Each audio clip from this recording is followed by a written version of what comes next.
to give us a view from afar. It's now our great privilege to welcome the Economics Nobel Laureate Paul Krugman to Rising India. Mr. Krugman won the ultimate prize back in 2008 for his work in economic geography and identifying international trade patterns. He's written more than 20 books, 200 papers in professional journals. The notable ones being the essay collection, The Great Unraveling, Losing Our Way in the New Century, which was published in 2003. At that time, it criticized the then administration of President George W. Bush. He's written numerous economics textbooks like microeconomics and macroeconomics. Back in 1991, he won the John Bates Clark Medal, which is awarded to economists under the age of 40. And I'd like to remind our viewers that following Mr. Krugman's speech, we'll have a question-answer session moderated by CNBC TV 18's executive editor, Lata Venkatesh. So it's my real pleasure to welcome Paul Krugman to Rising India.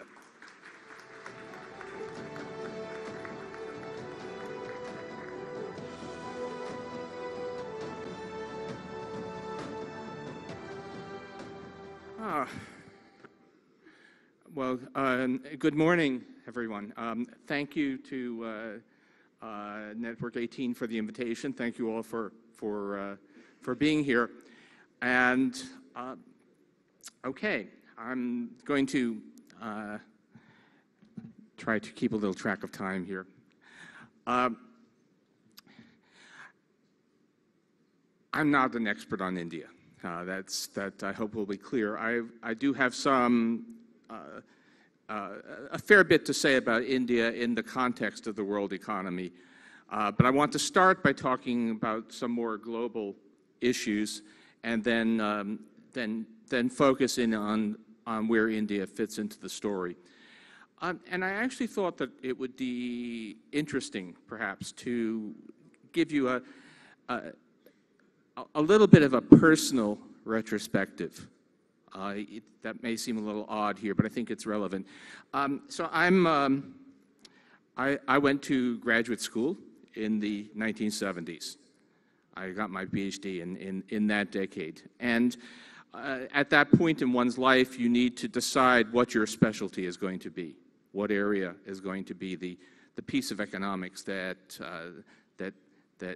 you're going to focus on. And it was clear to me that from the point of view of serving humanity, what I really should work on was development economics. There was no issue more important to the world, still is no issue more important to the world than the question of how to help poorer countries become less poor. And I didn't do it because I was a coward, because in the 1970s, development economics was a deeply depressing field. In the 1970s, development economics was mostly non-development economics. It was about the question of why poor countries didn't seem to be able to get richer, why there didn't seem to be any convergence, why the division of the world between wealthy nations and poor nations seemed to have stabilized, seemed to have frozen, and there was really no progress in closing that gap, why countries were not making their way up. In other words, it was a very, very different world from the one that we live in today, which is a world in which we have seen extraordinary development successes in a number of countries, very, very much, of course, including this one. That success, the first inklings of that change were starting to be visible by the late 1970s. The OECD first introduced the concept of newly industrializing economies around 1978. But at that time, they meant small East Asian economies. They meant South Korea, Taiwan, Hong Kong, Singapore. And many skeptics, I'm sorry to say, including myself, said, well, all right, that model might work for a small country with a few million people, but it couldn't possibly succeed if we tried to expand it to China or India. But of course, everything has changed. Now, when I talk about how development economics was a depressing subject, was about failure to develop, the case in point, perhaps the most visible case, was in fact India. For about 35 years after independence, India was extraordinarily disappointing. Not a disaster. It grew slightly richer. Per capita income grew around 1% a year over that period. So India was a little bit richer by the 1980s than it had been at the time of independence, but not a lot. And the gap between India and the world's wealthiest nations grew wider, not narrower. At the beginning of that period, India's per capita GDP was about 6% that of the United States. By the end, it was down to around 4.5%. So in fact, from the point of view of the world stage, India was falling behind, not making progress. And then everything changed. Somewhere in the 1980s, the whole world, the whole pattern of world growth, of world development changed. And it changed in two ways which have to be related. One of them was that globalization took if I can borrow a phrase from another emerging nation, a great leap forward.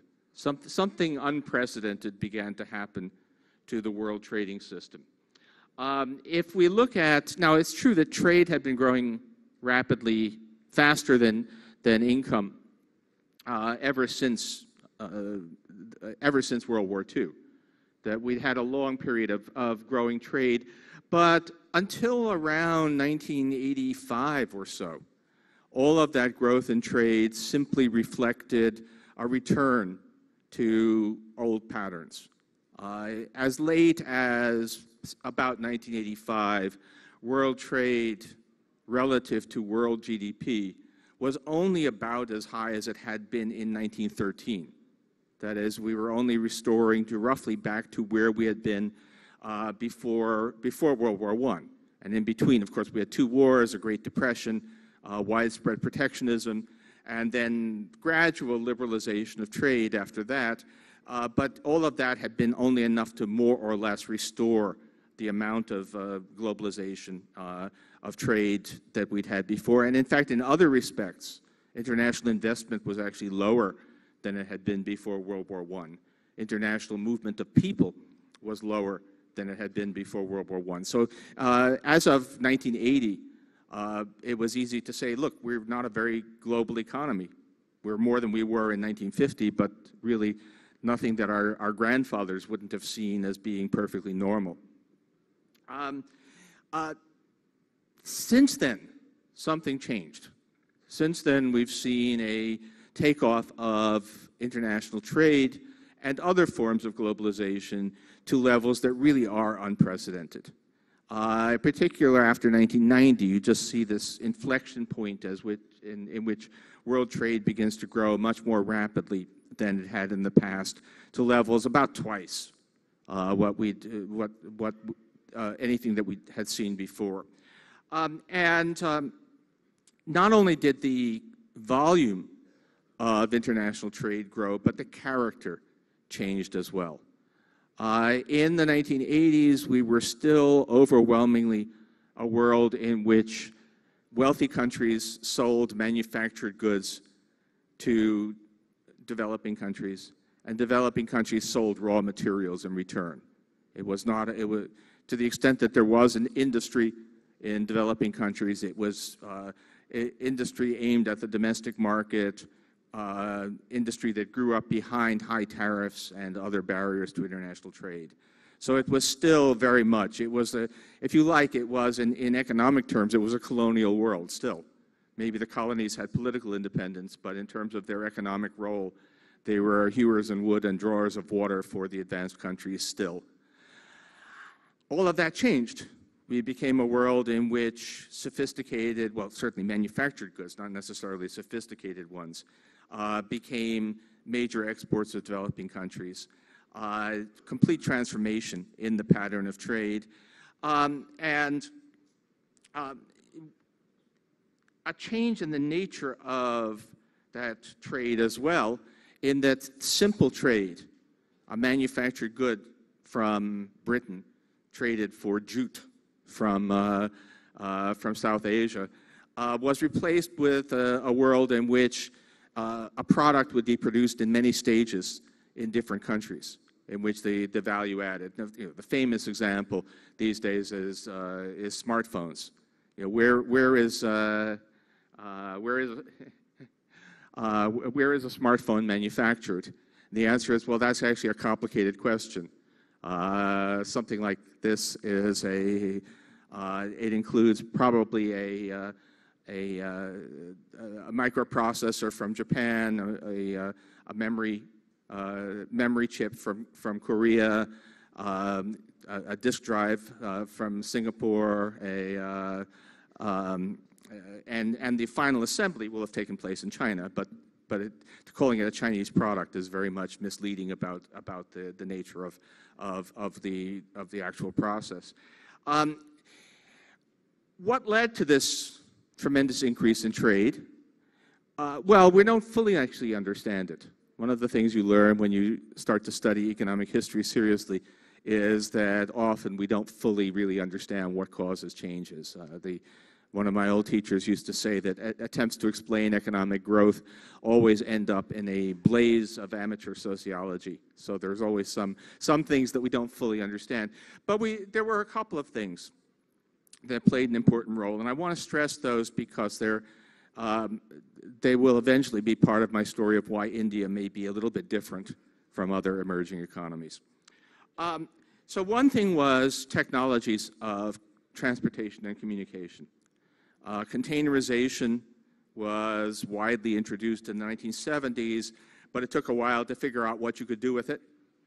And so at a certain point, it became possible to the important thing about containerized freight is not that it's cheaper to ship, but it's cheaper to get on and off the ships and onto other modes of transport, which means that a multi-stage production process becomes much, much easier to do. Makes it possible to do this thing where a product is produced in a series of stages, geographically very distant.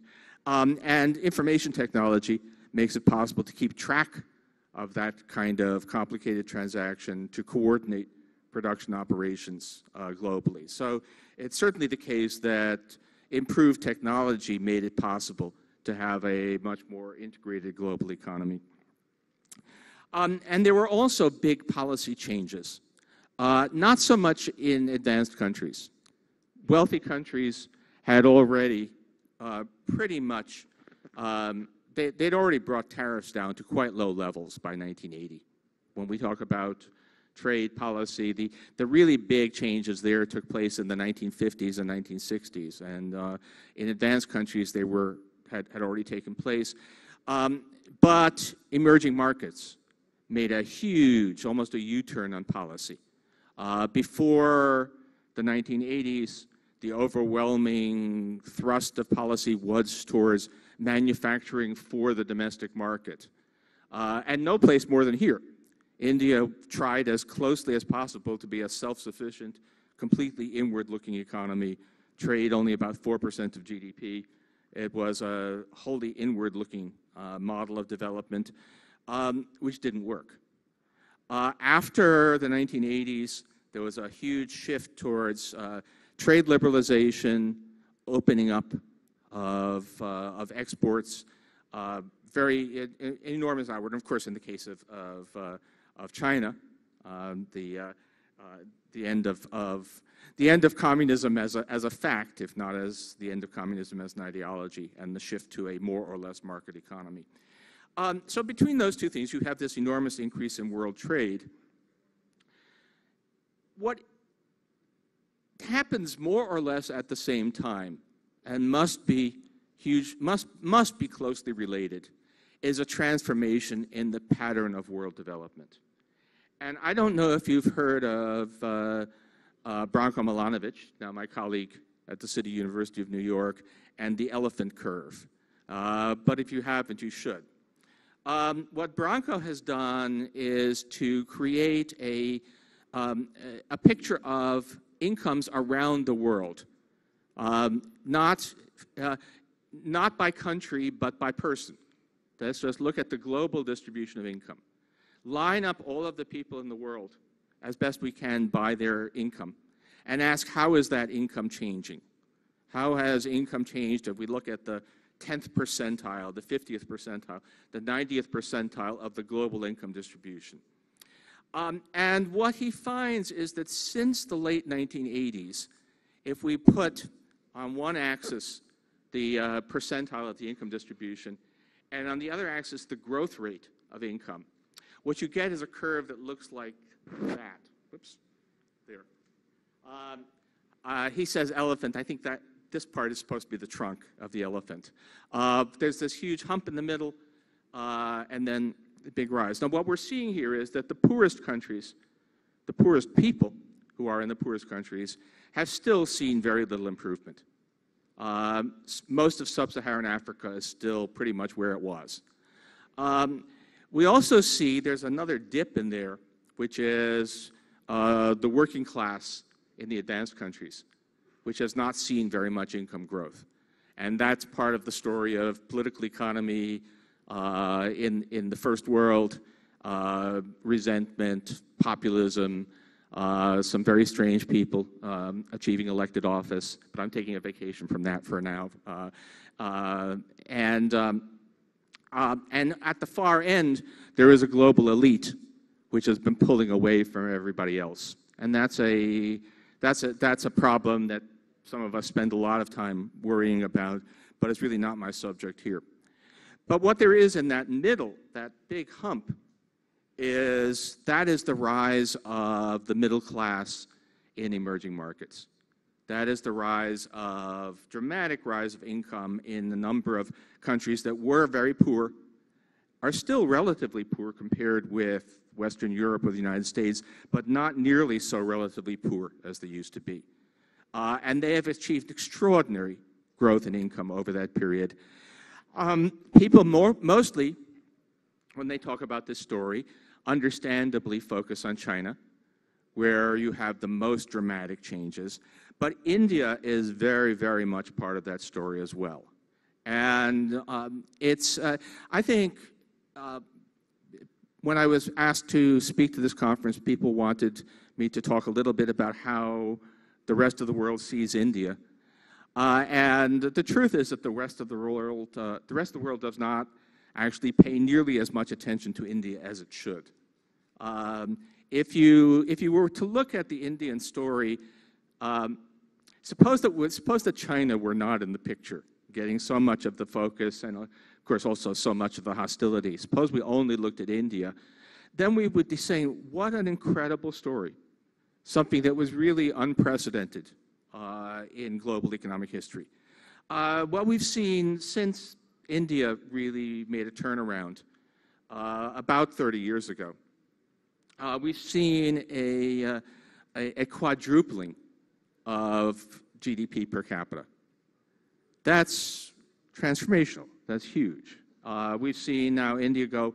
Now it has now converged significantly on advanced countries. It's still poor, but not in the same level at all. If we were to say, best measure says that Indian GDP per capita is about 12% of the U.S. level right now, which sounds low because it is, but that's way up from 4%, which is where it was not that long ago. And if you want some comparators, as best, the economic numbers like this are always abstractions that don't at all really capture the richness of life. But for what it's worth, India right now appears to have about the same per capita income as Japan did in 1960, or about the same per capita income that South Korea had in 1980. And of course, we know what happened to those countries. They made the full transition to advanced nations in the period since then. So India has making a great leap. Another way to say this is that India achieved as much economic progress in 30 years as Great Britain did in 150 years. It's a very, very rapid pace of transformation.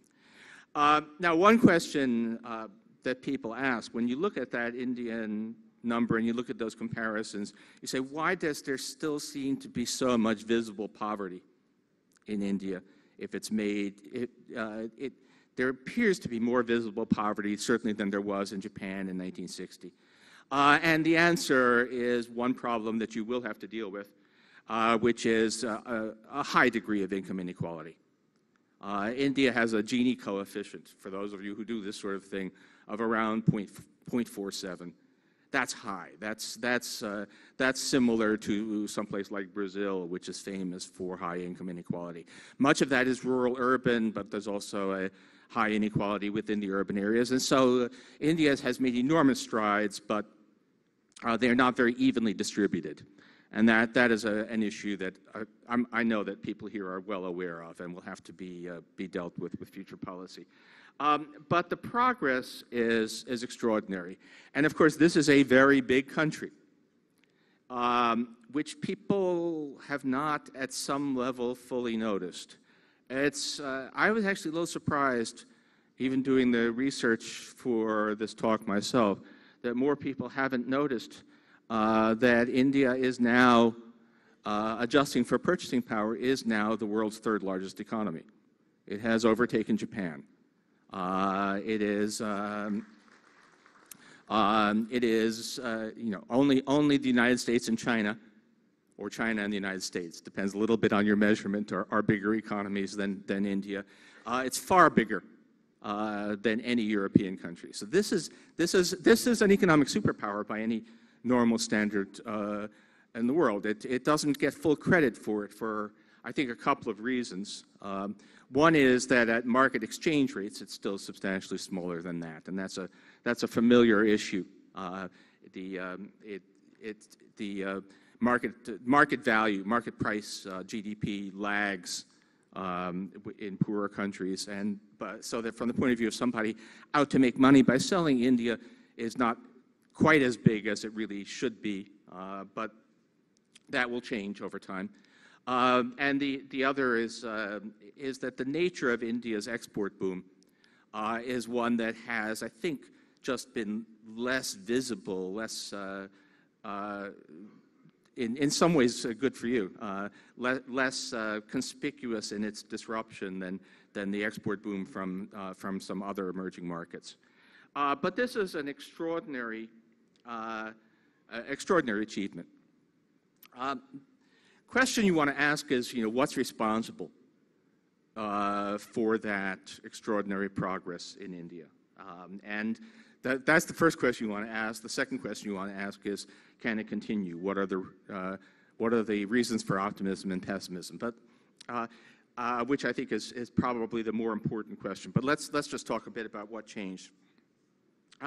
So clearly, there was a dramatic change in India's policy. The old self-sufficiency, inward-looking policy was changed. India now exports a large share of its GDP. It has moved to becoming a reasonably open economy, actually quite open considering the population. So the tariffs reduced dramatically. They were extremely high, now much reduced. Other forms of trade restriction are eliminated. Also, a great deal of liberalization, probably even more important, liberalization within the domestic economy.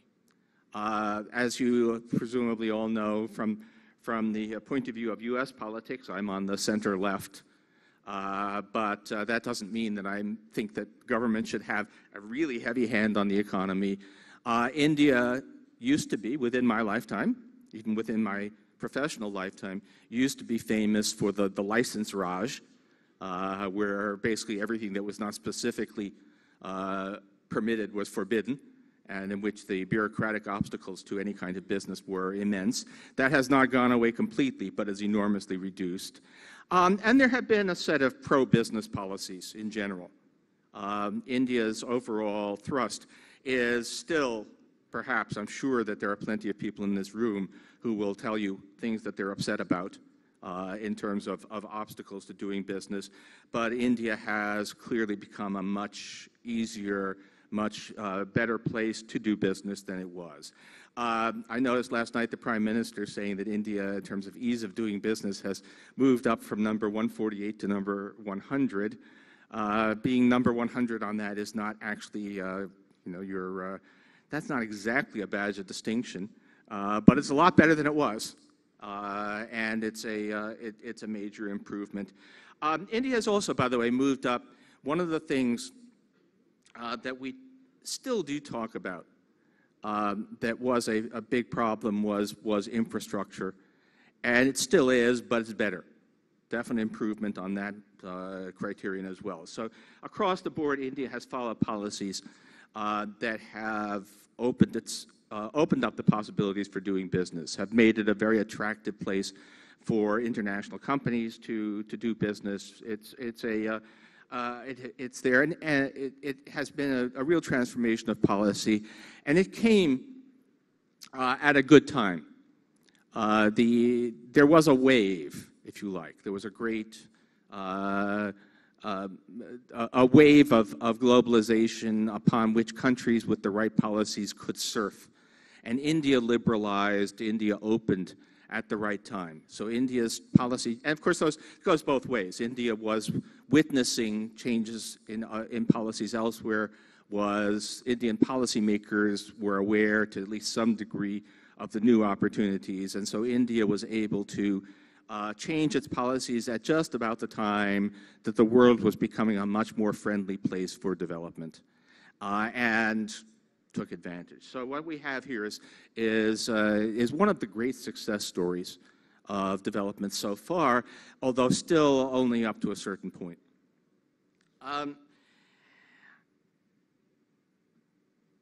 All of that said, India is different, and in some ways India has done some things that are quite unique. Last I was able to check the numbers. India is now a major exporting country. Its exports of services are roughly comparable to its exports of manufactured goods. That's unprecedented. Nobody, certainly no large economy, has ever done that before. This is a new phenomenon in world economic history. It used to be that we just said services are not tradable. Services have to be provided locally. You cannot, aside from transport, nothing really can be exported as a service. That is no longer apparently the case, and above all, in terms of countries that have managed to do a lot of service exports, India takes the lead. And it's actually interesting. The other major exporters of services are basically in the business of providing financial services. So Britain is an exporter of services, but what we're really talking about is banking in the City of London.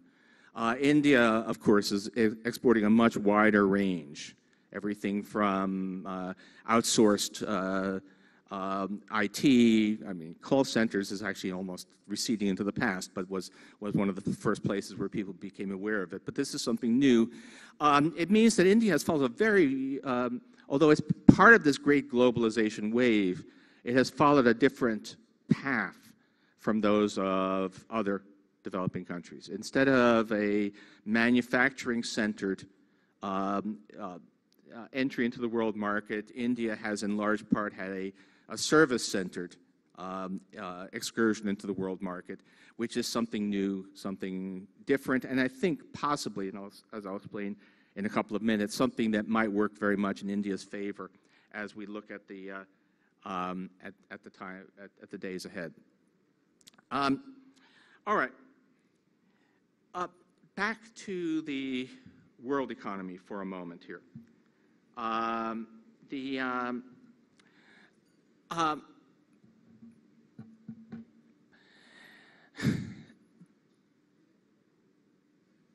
There's a common myth that says that globalization always increases, that the integration of the world economy is a straight upward line, that trade always grows faster than income, that the world always becomes smaller. History tells you different. History says that globalization has come in waves that sometimes recede. so that we had an enormous increase in world trade between 1870 and 1913. But then it fell back relative to world income to about half what it had been. And that was partly because of wars, largely because of protectionism, a little bit because of technology. That's it. One not often understood point is that to have growing world trade, it's not enough to have improving transportation technology. Transportation technology has to improve faster than the technology of production. There's always a kind of a race between reducing costs by just producing things more cheaply here versus reducing costs by bringing stuff from abroad from countries that have lower costs of production. And as it turns out, for much of the 20th century, transportation technology was fairly static, whereas manufacturing was continuing to advance. You'll see why I'm mentioning that point in a few minutes. But in any case, what we saw was that world trade followed a great wave, a great increase in the late 19th and early 20th century, a great recessional, a backwards movement in world trade for 40 years, a recovery up to those pre-World War I levels by 1980 or so, and then this hyperglobalization that took place after 1990 or so. There are increasing reasons to believe that dramatic increase in world trade that we saw over a period of a little over 20 years was a one-time event, that it is not, in fact, something that you can count on to continue forever. You can see that in the numbers. World trade as a share of world GDP, it dropped during the recession and came back afterwards, but it has not resumed its upward march. World trade has been roughly static now for more than a decade as a share of world GDP. It looks like a plateau, not a downward turn, but a plateau.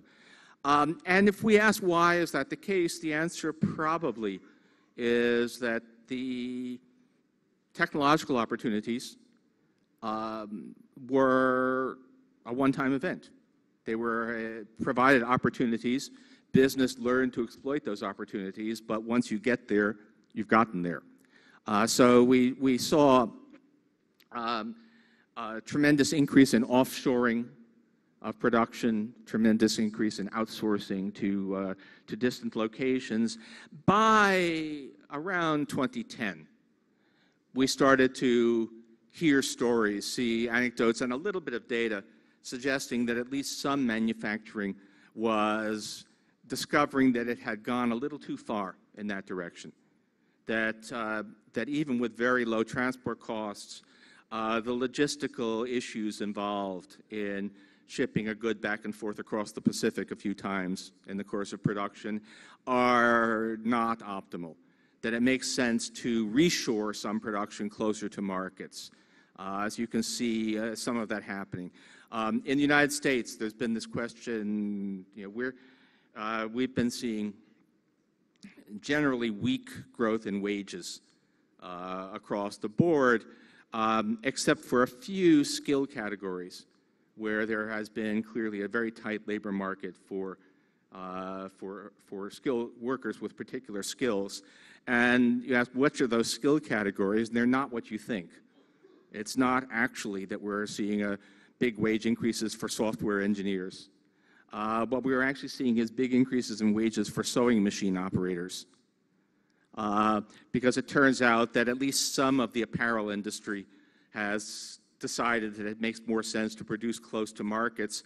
And at this point in the United States, there's nobody left who knows how to sew clothing together. So we're kind of short on those sorts of people.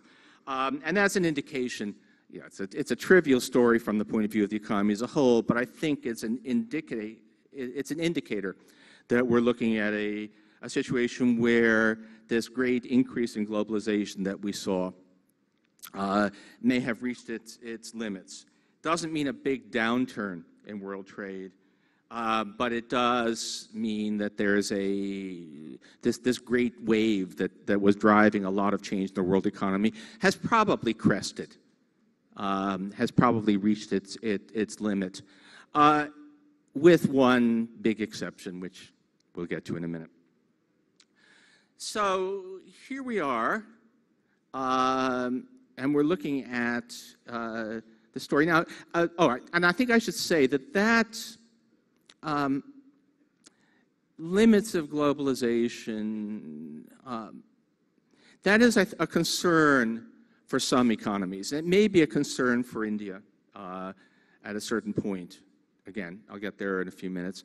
But it does mean that, to a certain extent, as new countries try to enter this sphere, they are going to be competing over a somewhat limited pool of business. It's a far bigger pool of business than we ever imagined possible. We used to think that labor-intensive exports were basically apparel and nothing much else. Now we know that there are labor-intensive stages of production for many goods, and so there's a lot of stuff that's available. But if I were thinking about the future for Vietnam or Bangladesh, or possibly as some of the sub-Saharan African nations start to break in, I would be at least a little bit concerned that they missed the moment of the explosion of globalization. And so there's a little bit of a concern there. But that's an important issue, but not at least so far yet, a very India-specific issue. But then that brings me to the Indian prospects.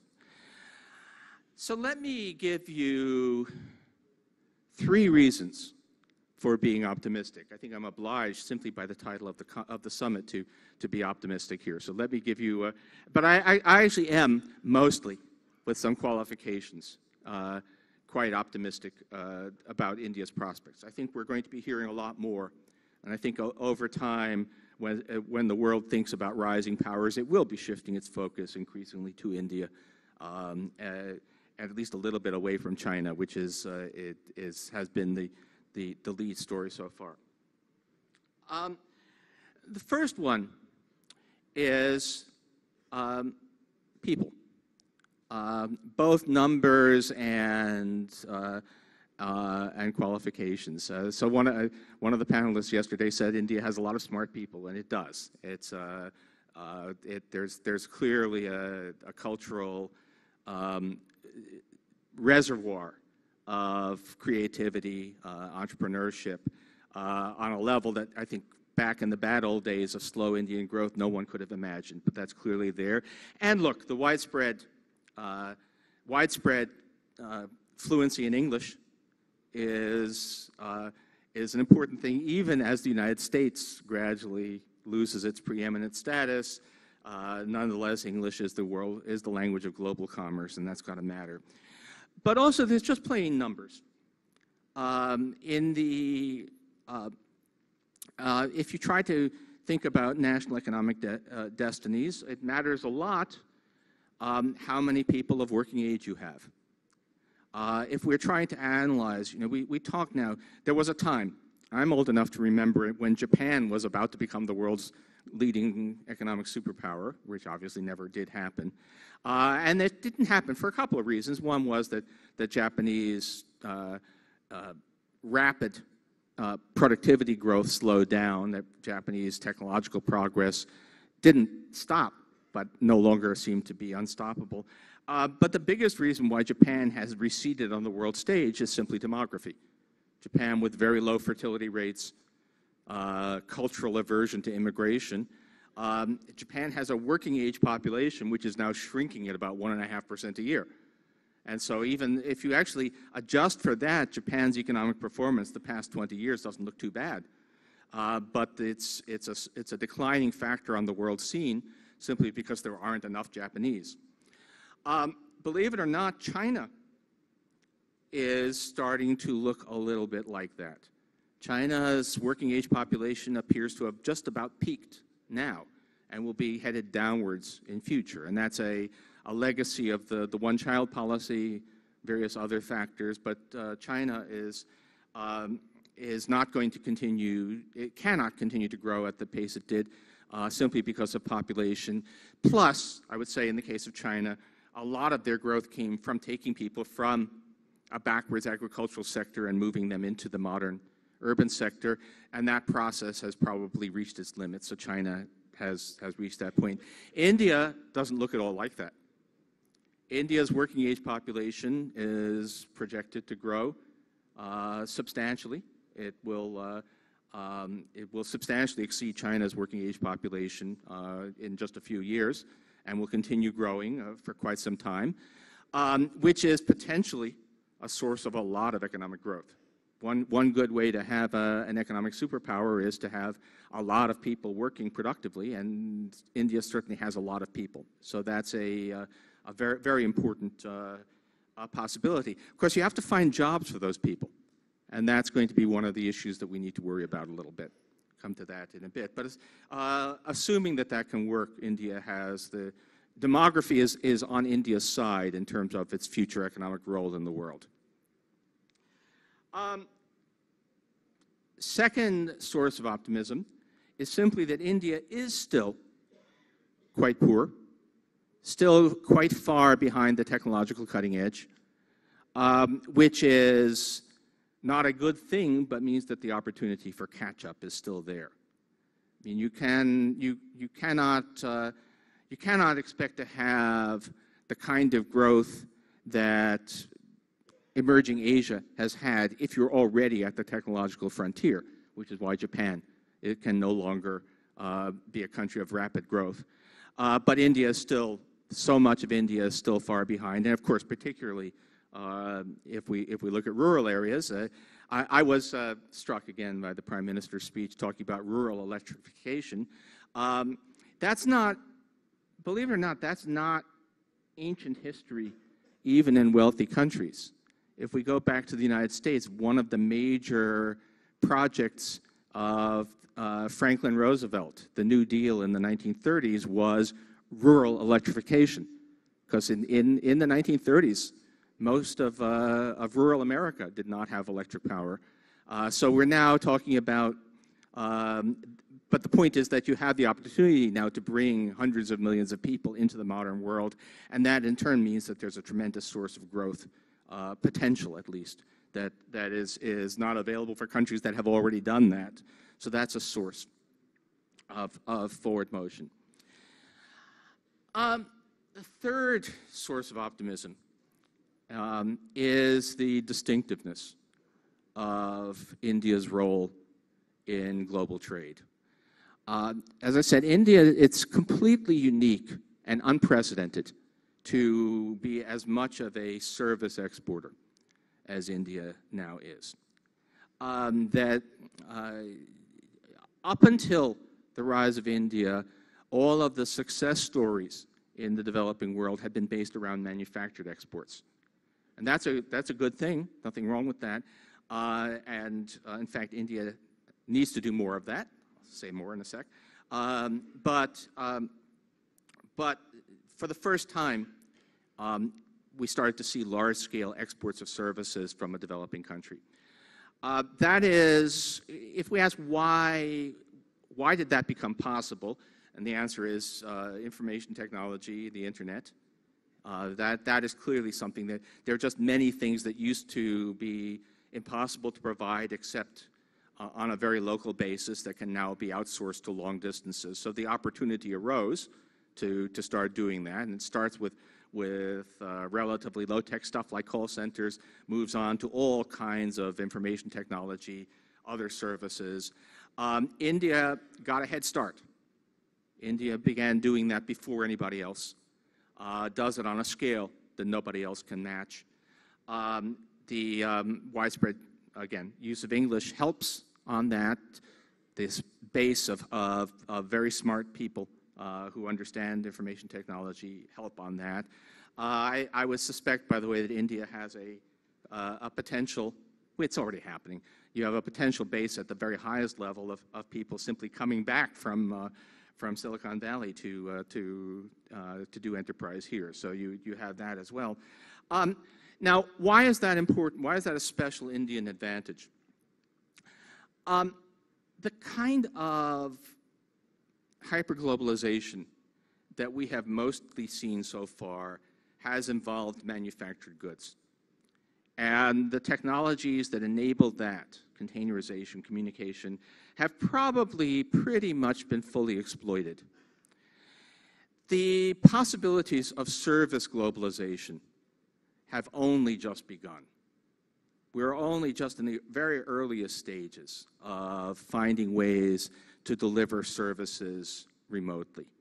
And so there, whatever I may have said about hyperglobalization having been a one-time event, the globalization of service trade is still something that is probably mostly in the future. So India starts from an export mix that happens to be especially well suited to the next stage of globalization. That's a reason to be especially hopeful about Indian prospects. I don't think we're not going to see that happening. There will be a few other places that may be able to take pieces of that. We hope there are. You can see beginnings of something like an Indian-style service export sector in the Philippines, for example, and for some of the same reasons, actually. But India has kind of a first mover advantage in the globalization of services, and that's an appealing prospect. Now, one thing to say about that is what we do not yet see is whether service exporting can provide employment on the scale that India needs. And when we talk about demography, it's funny, I've been reading a lot about India's demographic position, and everyone agrees on the fact there's going to be a dramatic increase in the working age population in India at the same time that other countries are seeing a big stagnation or decline in working age population. But half of the stories on it say, what a tremendous opportunity for India to become the global economic superpower. The other half of the stories say, what a catastrophe, we'll never find jobs for all those people. We're talking about mass unemployment. And both of those are possible stories. So India needs to find a way to employ this vast population. It cannot, it is a densely populated country. They're not going to be employed in agriculture. So we need to be talking about growth in other sectors, and probably, despite what I've said about the advantages from the service export focus, India needs to get much more into the global manufacturing game as well. And there really doesn't seem to be any good reason why that shouldn't be possible, but it's going to be necessary. India, in a way, having done something which was unprecedented, which is to diversify into service exports in a way that nobody has done. In a way, India now needs to diversify back into manufacturing as well in order to provide the kind of job growth it needs to make use of all of the people who will be coming available. So that's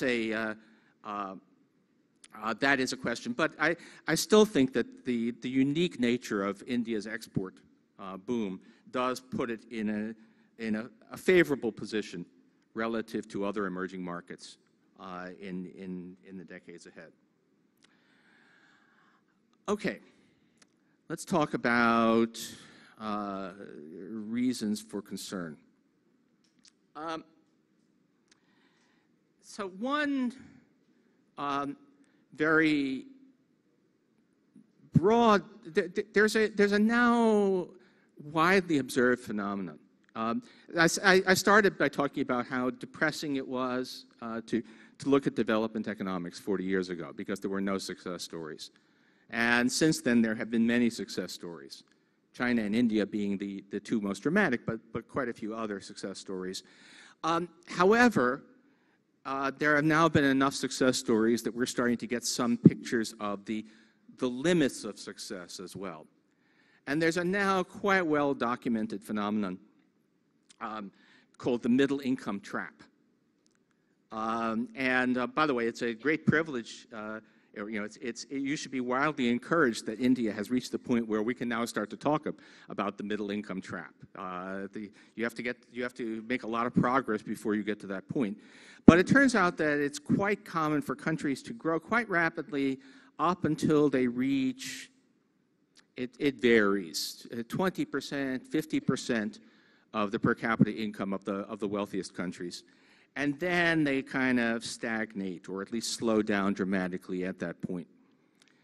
They don't seem to be able to close that last gap between themselves and Northwest Europe or the United States.